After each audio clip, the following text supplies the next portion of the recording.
Nous allons recevoir M. Ivan Ivanovitch Nyukin, représentant du ministère de la Santé russe au Collège scientifique de Koursk, invité pour une tournée nationale par le député-maire Yves Bure, qui est à l'origine de la loi sur l'interdiction du tabac dans les lieux publics. Mesdames, Messieurs, M. Ivan Ivanovitch Nyukin.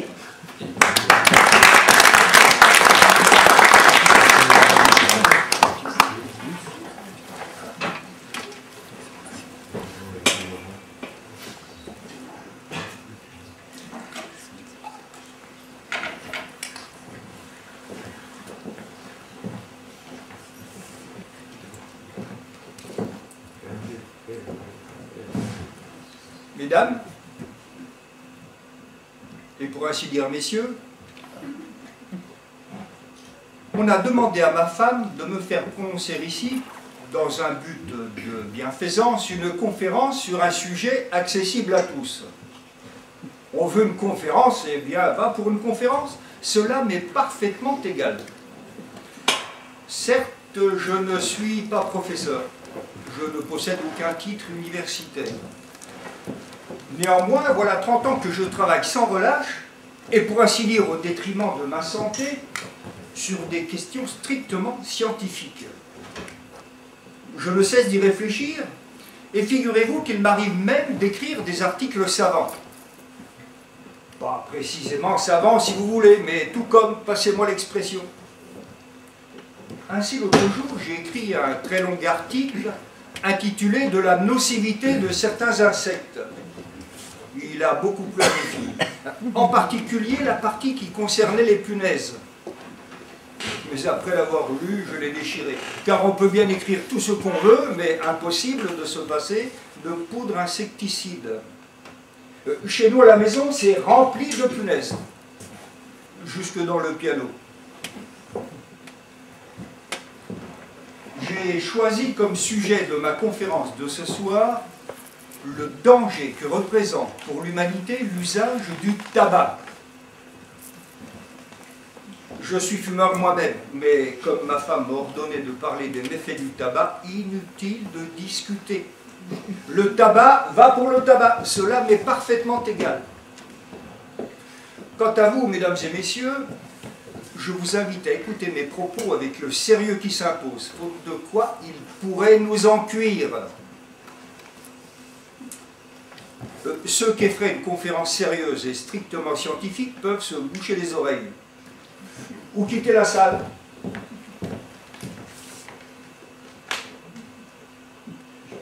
Je fais tout particulièrement appel aux médecins ici présents, susceptibles de puiser dans mes propos des renseignements fort utiles, puisque le tabac, outre ses méfaits, est également employé en médecine.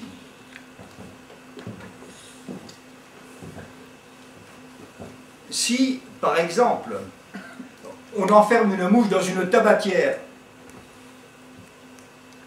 elle crève, sans doute de dépression nerveuse. Le tabac est essentiellement une plante. Quand je fais une conférence, j'ai pris l'habitude de cligner de l'œil droit, mais n'y faites pas attention, c'est parce que je suis élu. J'ai toujours été excessivement nerveux. Mais je ne cligne de l'œil que depuis le 13 septembre 1889, jour où ma femme a accouché, si j'ose dire, de notre quatrième fille, Varvara. Toutes mes filles sont nées un 13. Mais nous ne nous écartons pas du sujet, notre temps est limité. Je dois tout de même vous dire que ma femme dirige une école de musique et une pension de jeunes filles. C'est-à-dire pas une véritable pension, non, mais tout comme. Entre nous, bien que ma femme ne fasse que pleurer misère, elle a mis de l'argent de côté, quelque chose comme 40 ou 50 000 roubles. Quant à moi, je n'ai pas un kopek, pas le rond. Mais à quoi bon en parler? Je suis préposé à l'économat de la pension. C'est moi qui fais les provisions, qui vérifie les comptes des domestiques, qui note les dépenses, qui fabrique les cahiers, qui extermine les punaises, qui promène le petit chien de ma femme, qui attrape les souris. Hier soir, entre autres, je devais remettre de la farine et du beurre à la cuisinière, car on avait l'intention de faire des crêpes. Eh bien, voyez-vous, ce matin, les crêpes déjà cuites, ma femme rapplique à la cuisine et nous annonce que 3 de nos pensionnaires n'en mangeraient pas. Elles avaient les glandes enflées. Nous avions trop de crêpes. Que fallait-il en faire? Ma femme m'a d'abord ordonné de les porter à la cave. Puis après avoir mûrement réfléchi, elle m'a dit « Tu peux les manger toi-même, épouvantail !» Quand elle est de mauvaise humeur, c'est comme ça qu'elle m'appelle, épouvantail. Ou encore vipère. Ou Satan, comme si je ressemblais à Satan. Ces crêpes, je ne les ai pas mangées. Je les ai avalées sans mâcher.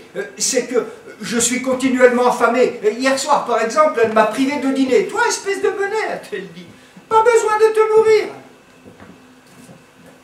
Mais, à force de bavarder, nous nous sommes légèrement écartés de notre sujet. Poursuivons. Je suis bien persuadé que vous aimeriez mieux écouter une romance, ou une quelconque symphonie, ou un air d'opéra. Nous ne broncherons pas au plus fort de la bataille. Je ne sais d'où c'est tiré.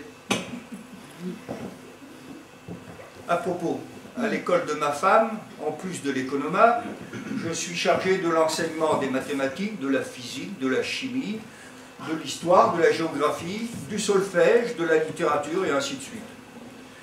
Pour les leçons de danse, de chant et de dessin, ma femme exige un supplément, bien que ce soit encore moi qui enseigne ces matières.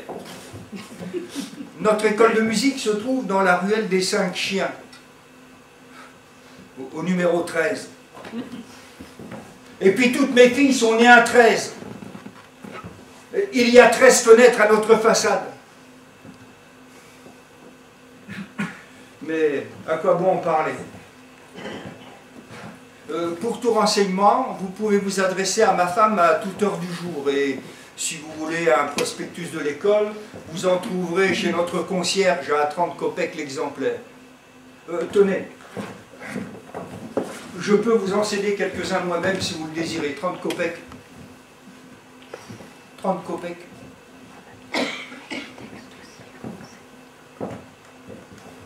Bon, alors 20 kopecks. C'est bien regrettable. Notre maison porte le numéro 13. Rien ne m'a réussi. J'ai vieilli. Je suis devenu stupide. Tenez, je suis en train de faire une conférence. J'ai l'air gai. Et pourtant, j'ai envie de hurler de toutes mes forces, de m'envoler n'importe où, au bout du monde. Personne à qui me plaindre. Non, c'est à pleurer. Vous me direz, vos filles, eh bien quoi, mes filles? Il suffit que je leur parle de tout ça pour qu'elles éclatent de rire. Ma femme a 7 filles. Non, excusez-moi, 6, je crois. 7. Anne, l'aînée, a 27 ans et la plus jeune 17. Messieurs, je suis malheureux. Je ne suis plus qu'un imbécile, une nullité.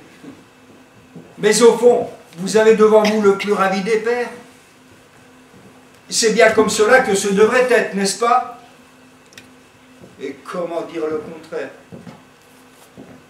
Ah, si vous saviez. Je vis avec ma femme depuis 33 ans.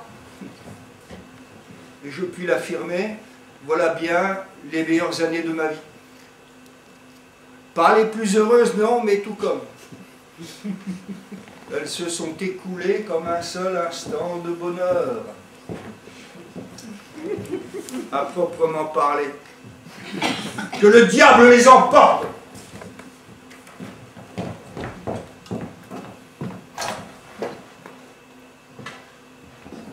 Mais elle n'est pas encore arrivée, je peux parler librement.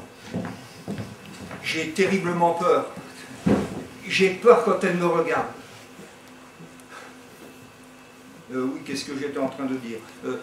Si mes filles tardent à se marier, c'est sans doute parce qu'elles sont timides. Et que les hommes n'ont jamais l'occasion de les voir. Ma femme ne veut pas donner de soirée, elle n'invite personne à dîner. C'est une dame avare, acariâtre, méchant. Comment voulez-vous que quelqu'un mette les pieds chez nous? Mais je veux vous confier un secret. On peut voir les filles de ma femme les jours de grande fête chez leur tante, Natalia Semenovna. Oui, celle qui souffre de rhumatisme et qui porte une robe jaune à pois noirs. On jurerait qu'elle est saupoudrée de cafard. Chez elle, on vous servira des hors-d'œuvre. Et quand ma femme n'y est pas, on peut même s'envoyer un petit coup de vodka. Je peux bien vous l'avouer, un seul petit verre suffit à me griser. Et alors, j'ai le cœur si léger, et si triste en même temps. Vous n'imaginez pas. Mes jeunes années me reviennent en mémoire, je ne sais pourquoi. Et il me prend une de ces envies de m'enfuir, une envie, oh, si vous saviez. Oui, fuir, tout planter là, fuir n'importe où, fuir sans un regard en arrière, fuir cette vie étroite, inutile, vulgaire, qui a fait de moi un vieillard stupide, un pauvre idiot. Fuir cette femme bornée, mesquine, acariâtre, méchante, oh, si méchante, qui m'a torturé pendant 33 ans. Fuir la musique, la cuisine, l'argent de ma femme, toute cette bêtise, toute cette mesquinerie, et m'arrêter quelque part loin, très loin d'ici.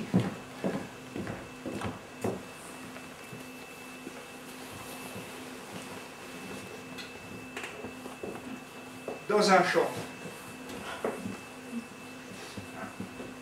Me tenir immobile comme un arbre, comme une borne, comme un épouvantail à moineaux.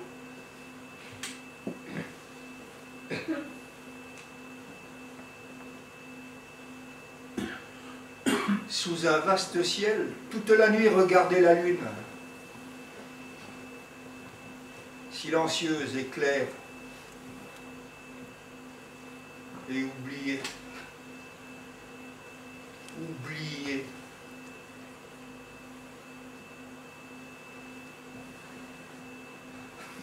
Oh, oh, oh, comme je voudrais ne plus me souvenir de rien, arracher de mes épaules cet habit tout usé dans lequel je me suis marié, voilà 33 ans, et c'est là-dedans que je fais toujours des conférences dans un but de bienfaisance. Tiens, attrape, tiens, attrape.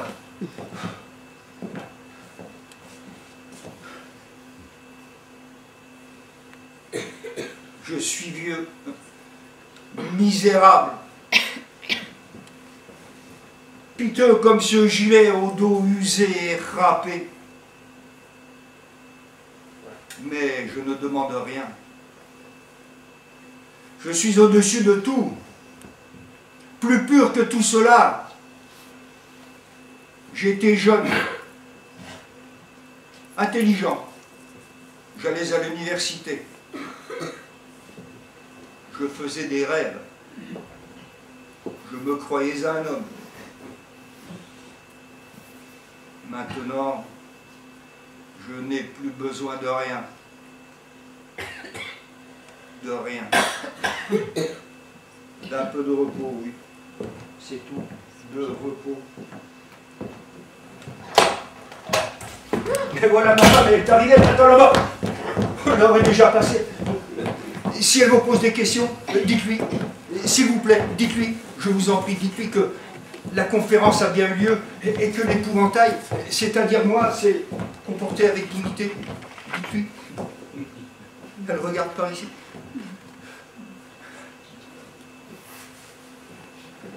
Étant donné que le tabac contient le terrible poison dont je viens de vous entretenir, je vous recommande de ne fumer sous aucun prétexte.